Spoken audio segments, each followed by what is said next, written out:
ಪ್ರಶ್ನೆ 201. ಕಿತ್ತಳೆ ಹಣ್ಣು ಮತ್ತು ನೆಲ್ಲಿಕಾಯಿಯಲ್ಲಿರುವ ಜೀವಸತ್ವ ಸಿ. ಪ್ರಶ್ನೆ 202.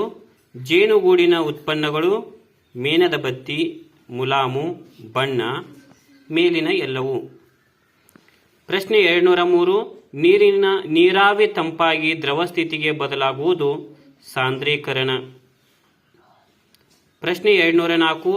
ಅಕ್ಕಿಯ ಮೇಲ್ಪದರದಲ್ಲಿರುವ ಜೀವಸತ್ವ ಬಿ. ಪ್ರಶ್ನೆ 205. ಸಸ್ಯ ಮತ್ತು ಪ್ರಾಣಿಗಳು ಉಸಿರಾಡುವ ಅನಿಲ ಆಮ್ಲಜನಕ. ಪ್ರಶ್ನೆ 206. ಒಂದು ಆಹಾರ ಸೇವನೆಯಿಂದ ಮತ್ತೊಂದು ಆಹಾರ ಸೇವನೆಯ ನಡುವೆ ಇರಬೇಕಾದ ಅಂತರ 4 ಗಂಟೆ.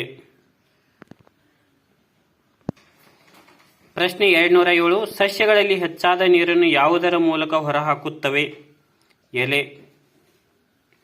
ಪ್ರಶ್ನೆ 208. ಜೀವಿಗಳ ಲಕ್ಷಣ ಪ್ರಚೋದನೆಗೆ ತಕ್ಕ ಪ್ರತಿಕ್ರಿಯೆ, ಉಸಿರಾಟ, ವಿಸರ್ಜನೆ ಎಲ್ಲವೂ. ಪ್ರಶ್ನೆ 209. ಮುಟ್ಟಿದರೆ ಮುನಿ ಸಸ್ಯದ ಎಲೆಗಳನ್ನು ಮುಟ್ಟಿದಾಗ ಎಲೆಗಳ ಮುದುಡಿಕೊಳ್ಳುವಿಕೆ ಇದು ಜೀವಿಗೆ ಯಾವ ಲಕ್ಷಣವಾಗಿದೆ? ಪ್ರಚೋದನೆಗೆ ಪ್ರತಿಕ್ರಿಯೆ. ಪ್ರಶ್ನೆ 210. ಸಸ್ಯಗಳ ಎಲೆಗಳು ಹಸಿರಾಗಿರಲು ಕಾರಣ ಪತ್ರಹರಿತ್ತು. ಪ್ರಶ್ನೆ 211. ನೀರಿನ ರುಚಿಗೆ ಕಾರಣ ವಿಲೀನ ಲವಣ ಮತ್ತು ಖನಿಜಾಂಶ. ಪ್ರಶ್ನೆ 212. ಸೊಳ್ಳೆಗಳಿಂದ ಹರಡುವ ರೋಗ ಮಲೇರಿಯಾ. ಪ್ರಶ್ನೆ 213. ಆಹಾರವು ಕೆಡದಂತೆ ಅತಿ ಕಡಿಮೆ ಉಷ್ಣತೆಯಲ್ಲಿ ಆಹಾರವನ್ನು ಸಂಗ್ರಹಿಸುವ ವಿಧಾನ ಶೀತಕ ಸಂಗ್ರಹಣೆ. ಪ್ರಶ್ನೆ 214. ಸೋಡಿಯಂ ಮತ್ತು ಕ್ಲೋರಿನ್ ಎರಡೂ ವಿಷಯುಕ್ತವಾದರೂ ಅವುಗಳ ಸಂಯೋಗದಿಂದ ಉಂಟಾಗುವ ಸೋಡಿಯಂ ಕ್ಲೋರೈಡ್ ವಿಷಯುಕ್ತವಲ್ಲ. ಪ್ರಶ್ನೆ 215. ದ್ರವ ಧಾತು ಪಾದರಸ. ಪ್ರಶ್ನೆ 216. ಸ್ನಾಯುಶಕ್ತಿ ಉಷ್ಣಶಕ್ತಿಯಾಗಿ ಬದಲಾವಣೆ ಆಗುವುದಕ್ಕೆ ಉದಾಹರಣೆ ಅಂಗೈಗಳ ಉಜ್ಜುವಿಕೆ. ಪ್ರಶ್ನೆ 217. ಉಷ್ಣ ವಿದ್ಯುತ್ ಸ್ಥಾವರದಲ್ಲಿ ಉರುವಲನ್ನಾಗಿ ಬಳಸುವುದು ಕಲ್ಲಿದ್ದಲು. ಪ್ರಶ್ನೆ 218. ಉಷ್ಣ ವಿದ್ಯುತ್ ಸ್ಥಾವರವಿರುವ ಸ್ಥಳ ರಾಯಚೂರು. ಪ್ರಶ್ನೆ 219. ಕೃಷಿ ತ್ಯಾಜ್ಯ ಸಸ್ಯ ಮತ್ತು ಪ್ರಾಣಿಗಳ ಅವಶೇಷಗಳಿಂದ ತಯಾರಿಸಲ್ಪಡುವ ಶಕ್ತಿ ಜೈವಿಕ ಶಕ್ತಿ. ಪ್ರಶ್ನೆ 227.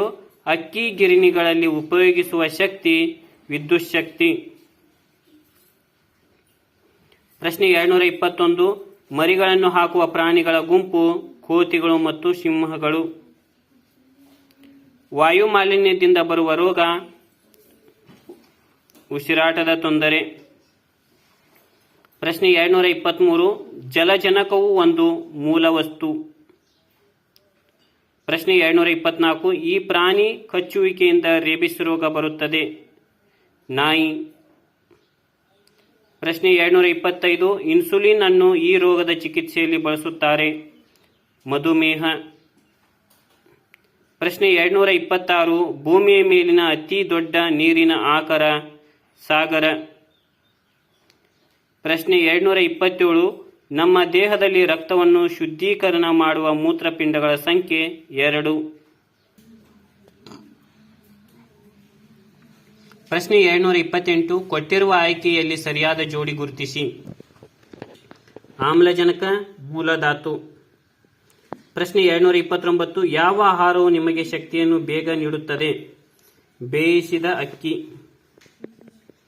ಪ್ರಶ್ನೆ 230. ನಮ್ಮ ದೇಹದಲ್ಲಿ ಮೂಳೆಗಳು ಗಟ್ಟಿಯಾಗಲು ನಾವು ನಿಯಮಿತವಾಗಿ ಸೇವಿಸಬೇಕಾದ ಧಾತು ಕ್ಯಾಲ್ಸಿಯಂ. ಪ್ರಶ್ನೆ 231. ನಮ್ಮ ಬಾಯಿಯಲ್ಲಿ ಆಹಾರದೊಂದಿಗೆ ಜೊತೆಯಾಗುವ ದ್ರವ ಲಾಲಾರಸ. ಪ್ರಶ್ನೆ 232. ಮಗುವಿನ ಮೊದಲ ಹಲ್ಲುಗಳು ಹಾಲು ಹಲ್ಲುಗಳು. ಪ್ರಶ್ನೆ 233. ಸಕ್ಕರೆಯು ಈ ಮೂಲ ಧಾತುಗಳಿಂದ ರೂಪುಗೊಂಡಿದೆ. ಕಾರ್ಬನ್, ಹೈಡ್ರೋಜನ್, ಆಕ್ಸಿಜನ್, ಮೇಲಿನ ಎಲ್ಲವೂ. ಪ್ರಶ್ನೆ 234. ಸಂಯುಕ್ತಗಳ ಘಟಕಗಳನ್ನು ಸುಲಭವಾಗಿ ವಿಭಜಿಸಲು ಸಾಧ್ಯವಿಲ್ಲ.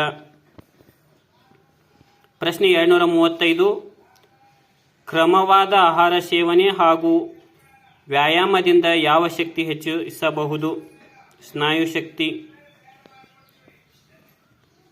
ಪ್ರಶ್ನೆ 236. ಇಂಧನ ಶಕ್ತಿಯನ್ನು ಈ ಶಕ್ತಿಗಳಾಗಿ ಪರಿವರ್ತಿಸಬಹುದು. ವಿದ್ಯುತ್ ಶಕ್ತಿ, ಉಷ್ಣ ಶಕ್ತಿ, ಯಾಂತ್ರಿಕ ಶಕ್ತಿ. ಪ್ರಶ್ನೆ 237. ಯಾವುದರ ಕೊರತೆ ಉಂಟಾದರೆ ನಿಶ್ಶಕ್ತಿಯಿಂದ ಬಳಲುತ್ತೇವೆ? ಪಿಷ್ಟ. ಪ್ರಶ್ನೆ 238.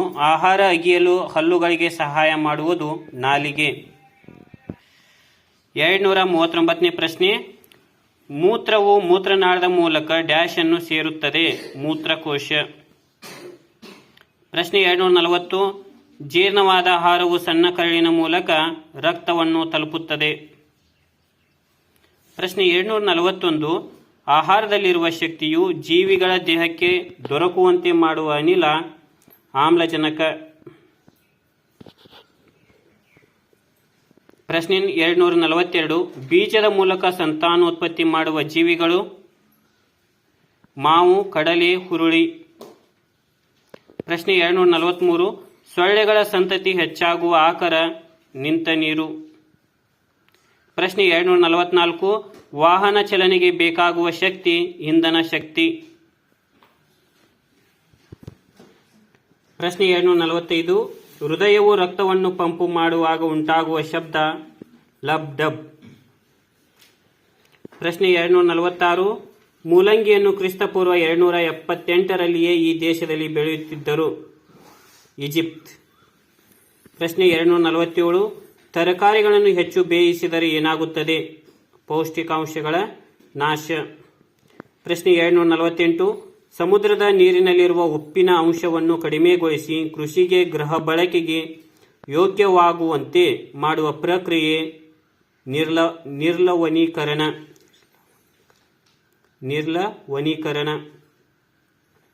ಪ್ರಶ್ನೆ 249.